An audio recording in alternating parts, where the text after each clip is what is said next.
Hello and welcome to this special broadcast. For good 10-15 days that I have reported from Manipur, I've come across several people. And today I'm joined by Miss Annie Raja. She is with National Federation of Indian Women, and she herself was there in Manipur as an activist, as a social rights activist in capacity of being a human being and an individual. She had traveled length and breadth of Manipur, a state which is hit by violence, and she has tried meeting with several sufferers, victims. Yes, she heard them, exactly what I was doing there as a journalist. Today, as the nation is completely shaken by a video which has now emerged and in a way has also compelled many to break their silence, maybe it's important that we connect with people who have traveled on the ground. Miss Raja, it's important that we connect with people who have traveled on the ground. And you are one such person, and I can't even begin to even ask you what you must have felt seeing that video, that horrifying video. I'm sure every sensible human being would be shamed and would be in disbelief. But if you can kindly share your experience when you went to all these relief camps, what kind of experience you have witnessed, what you have encountered essentially. You see, for the rest of the country, and it may not be what I'm going to say is may not be true for you because you were there in the on the ground and meeting people. But for the rest of the country, yesterday was the day that video shook their conscience, and the entire country was shocked. But for me and my colleagues, who were the first fact-finding team to visit Manipur in 2 months. We visited Manipur on 28th of June, and we were there till 1st of July afternoon. So what we have seen in that video yesterday, we met many people in Manipur. They were all sharing with us such horrific stories, horrific experience. Whether it is a mob parading them in naked and all these things, so many stories we heard. I can even if I say that stories, that is an injustice to the survivors of such violence, but the lived experience, it was, we lost our the sleep since then. So the one of the why the now I realize that why the government has slapped a sedition case against us, because the government, whether it is state government or whether it is the union government, they realize that the stories, horrible stories, if it comes out through us and any other team which go after us, that will land them in or put them in big trouble. That's why to terrorize us and to horrify us, government has slapped sedition, filed an FIR on sedition charges, and Against this you? is what is Against, happening. against you? Yes, against our team. You didn't know that? Which government? Which government? Manipur government? Manipur police Manipur. file. Okay, and what they have essentially specified, I'm sorry, apologies for my ignorance, but what Uh, have they found essentially? you see, one is that we tried to instigate people against the president of our country and the governor of that state, and I don't know who, what all sections, 124, 124A, like that, all those non-bailable sections they have filed against us, and even enmity between two communities and all lot of such nonsense they have put. And because they realize that we are an organization with 70 years of work experience among the people of this country, so we don't hesitate to speak truth. we don't mind to speak truth to the people, inform the people about the truth. That's why all these things. And now suddenly, I am just asking, why suddenly the Supreme Court Chief Justice, as his conscience was hurt? Why? He was the case was there. So many cases were there in before the Honorable Supreme Court and before the Honorable Chief Justice. And even one of our team member approached the Supreme Court for quashing the FIR. Then the Honorable Supreme Court has sent her back to the Manipur High Court, where we were told that the some of the judges they had to flee from the court and from Imphal because of to save their life. This is, and this Supreme Court, very own Supreme Court, has sent one of my team members asking her to approach the Manipur High Court. How suddenly the Prime Minister spoke even after 2.5 months, and that too only about that one particular video.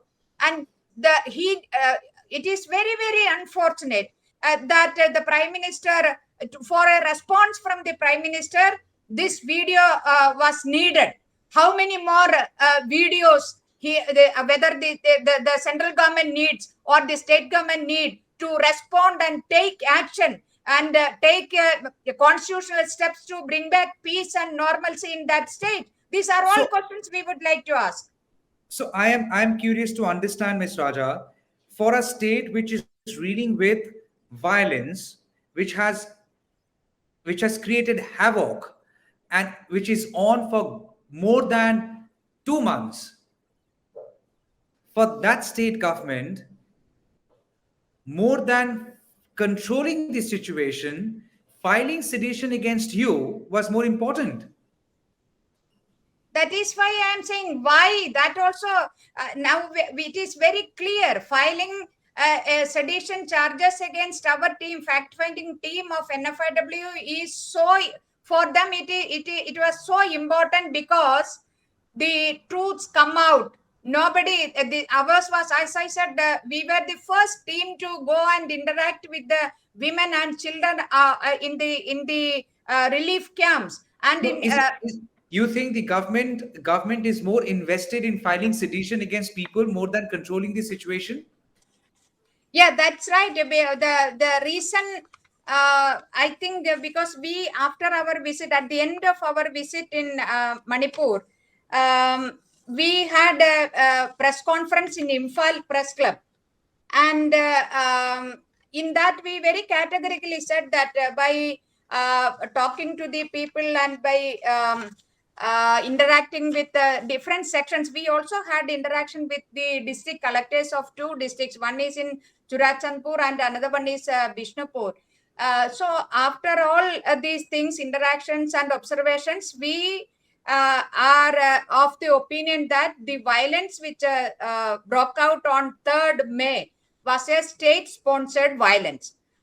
So that is where the state government was angry, and then one fellow gave a complaint, and the FIR was immediately registered, and in all the sedition charges and all non-bailable sections, with all and saying that we insulted the Meitei women who were doing so many things for the people, women of Manipur. All such things they were accusing us.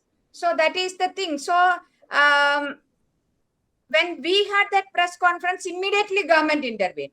But this Manipur, people of Manipur, especially the women and children, are facing such horrific violence, which we are witnessed yesterday that through that video. There is no action. Did the police send you a notice? They did not send a notice, but we got the copy of the FIR. This is the FIR. Okay. And have they tried connecting with you, communicating anything, that any action has been initiated? Not so far, no, because one of our member immediately have gone to the Supreme Court, and Supreme Court has given protection. and now 4 more weeks protection, and asked her to approach the Manipur High Court. No, Miss Raja, I need to ask you here. Mm. For a police that has converted a complaint to an FIR, well, it's within their jurisdiction to do so. Right. But the same police from the same state, Manipur, had taken suo motu cognizance or had filed a zero FIR on this horrific incident that happened on May 4th. And that zero FIR was lodged by 18th of May. The first and the second arrest, as being announced by the Chief Minister of Manipur, N. Biren Singh, happened today, which is 20th of July. What does he speak about the police of Manipur? Now, this is what we are also what we have seen. The police, if the police and the other forces, the army or the rapid action force, and you must have seen all different personnels were there. If in such a small state, this many large number, I'm told that 40,000 security personnels are there, and including this Manipuri police. And in spite of that, all these things are, even 2 days back, one killing was happened there. So that itself shows the inaction or silence. That silence have become a support to this violence. That is how we are seeing it. Otherwise, the government could have controlled it, not on the first day, but at least on the second day, government could have controlled it, and they could have avoided many such horrific incidents that they did not do. Ms. Raja, before I move into the larger aspect of this discussion, I quickly want to ask you, how do you see this as a woman? That two arrests can happen within 24 hours of the video that gets surfaced and shakes up the entire country, within 24 hours, because that had created national outrage. But the same video was there with the police since May 18th. Even if I have to give them the benefit that zero FIR was filed on May 18th, and that's the day when they found the video, still, it took this long for the arrest to happen. That is exactly the reason why we are saying it's a state-sponsored violence. Because the government, if they can arrest after, just immediately after the video was viral, then they could have done or intervened and used the state machinery, and in the constitutionally he is empowered to do that. But he did not do. The chief minister did not do. He allowed the houses were burned, women were raped, and many of them were killed, and all those things. You have seen that. So that is where we are saying there is an agenda with this with the state government and also with the central government. So the lack of political will and the social responsibility, social commitment to the people, that is why he remained silent. And when the video was out, suddenly he could, with the same police, he could arrest the culprits. How come it happened? Ms. Raja, let's move into the other aspect for which I really wanted to have a conversation with you.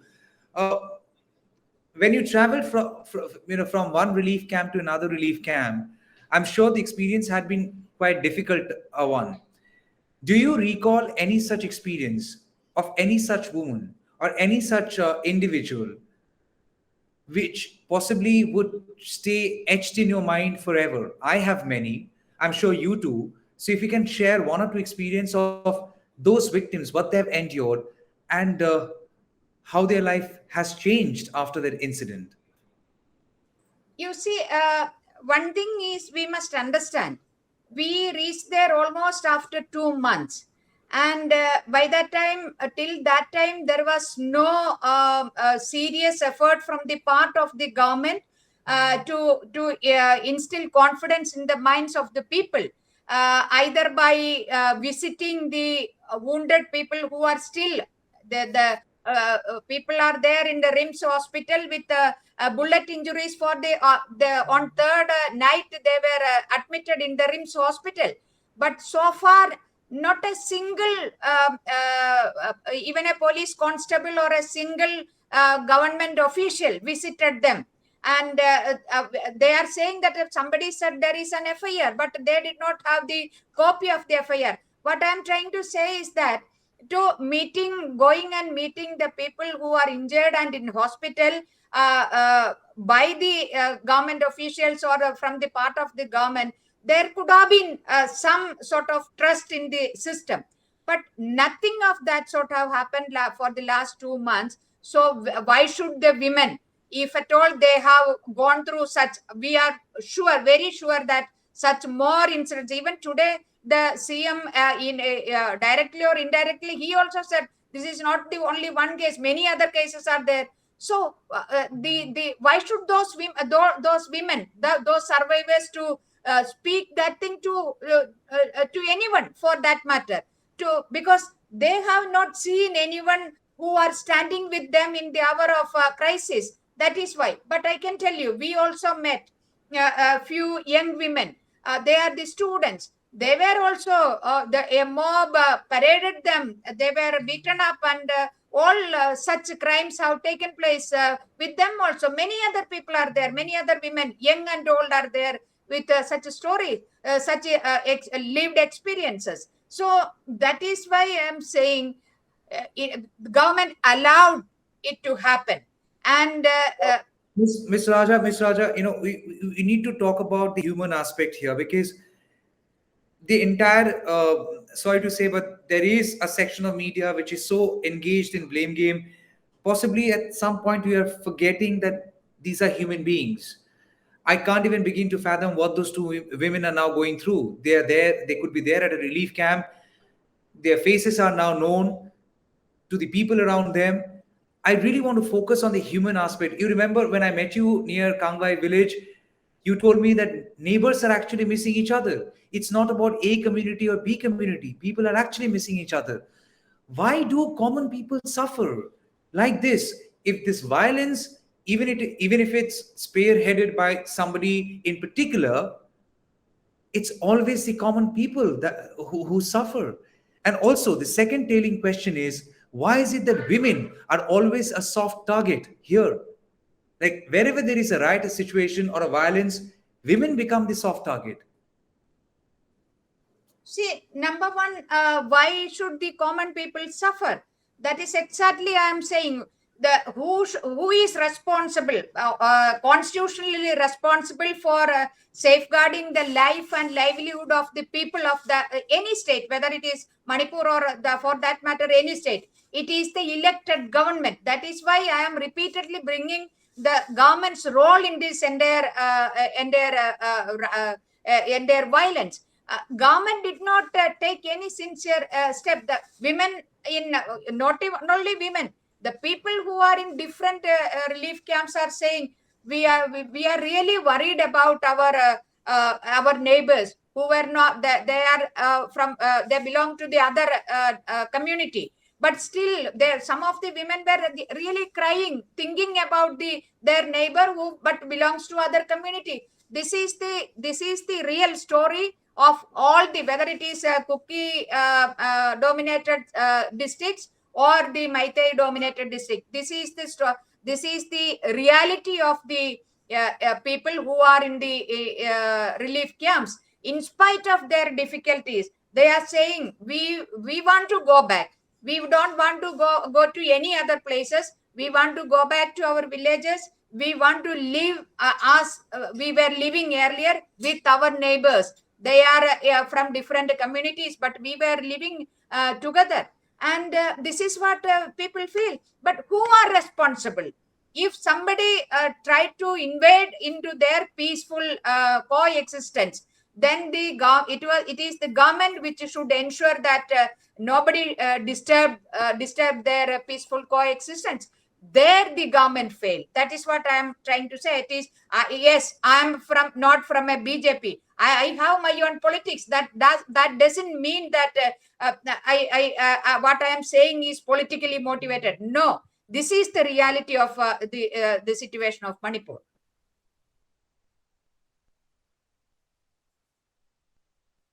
And you were asking me about everywhere the women are the soft target. That is the tragedy of Indian women. Women are being considered as the second grade citizens, and women are being the honor of the family lies on the shoulder of women, whether she is treated equally or not. But when the question comes of the honor, the family's honor lies with the women's body. So that is why women's body is used as a weapon in such conflicts. This is what happened now also. It is blatant violation of women's dignity and her self-respect and her human rights, and using women as a weapon for this violence, and to take revenge against the other side of the clash. That is what everywhere it happens. With so much suffering in Manipur, what could be the road ahead? Will love, peace, love between neighbors find another chance? Even today, it is good that Prime Minister responded after almost 1.5 months. But then, 2.5 months. Two and a sorry, half two months. and a half. Yeah, sorry, I correct myself. So, but what did he say? He just mentioned about this one particular video, and he said whether it is in Rajasthan or in Chhattisgarh, it happens that, but take a stringent action. That is also, you should see which states he chose. Poll Opposition. bound. Both are poll bound. Elections are due in Rajasthan and And not Chhattisgarh.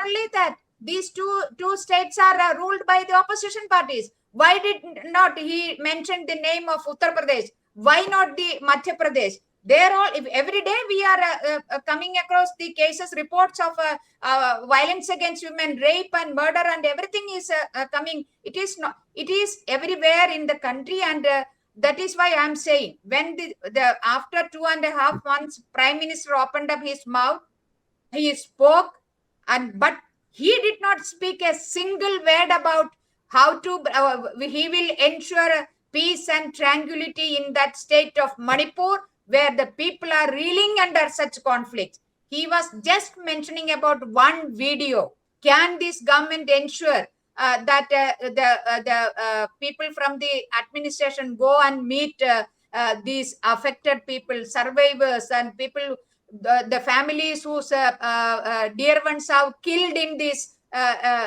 conflict? The bodies are lying in the mortuaries for the last 2.5 months, and it is because of the refrigerator that problem. Many of the bodies are decaying. I met families who couldn't travel from one point to another point to collect their bodies because they fear if they leave their comfort area and go to another district, they might get killed. So that's the Exactly. that's Exactly. that's the kind of distrust which has now seeped in. Ms. Raja, towards the end, I just want to ask you this: will you go back to Manipur again now that you have a sedition charge against you? Will you go back to Manipur again? And if Yes, of yes, course, because it is our responsibility. Now they have, the people whom we met, they have a trust on us, and they were saying that you were the first people came. We don't know about you. You are from any party or what are you? We don't know. But you people are the first faces which we are seeing in these 2 months. That is what. So not only to give them a confidence that the entire country is with you, you are not alone, and in your fight or in your struggle for justice, we are all there with you, and those confidence we will have to instill into them, and we will have to bring back that confidence among those people. So, and not only that, it is so necessary to be with them, because they have gone through such a horrific experience, they need some sort of solace and some sort of conversation to divert at least their attention to at least for some time, so that they can be relaxed little bit. I am not saying they can be relaxed completely, but just even if it is possible for 5 minutes, then I think that is the success of anyone who is going and talking to them. Miss Raja, final question. When did you visit Manipur? You said June. 28th June, 28th, 29th, 30th, and 1st afternoon. Well, it's important to clarify one thing. Violence started in Manipur on 3rd of May. And Annie Raja went to Manipur on 28th of June. A month later, more than a month later. Almost 2 months, because 28th, then Almost 2 June. months. Yeah. To basically identify somebody like her or people like her and book them under sedition and say they are trying to instigate. The obvious question is, if they had tried instigating, then the fallout of that instigation could only be visible after they had visited Manipur. What happened to the period before they visited Manipur? And this alacrity on part of the police to book people under sedition on the basis of a complaint, and the same police failing to act on a video which has now shaken the very conscience of the country. How legitimate is this question? Did police act on time? If yes, was it enough? If they didn't, should that be called as police inaction? Annie Raja says she would be going back to Manipur again, and so would many others, including myself. I'm a journalist, I will go there to work. Stories would be told, truth cannot be silenced. Annie Raja, thank you so much for speaking with us. Thank you.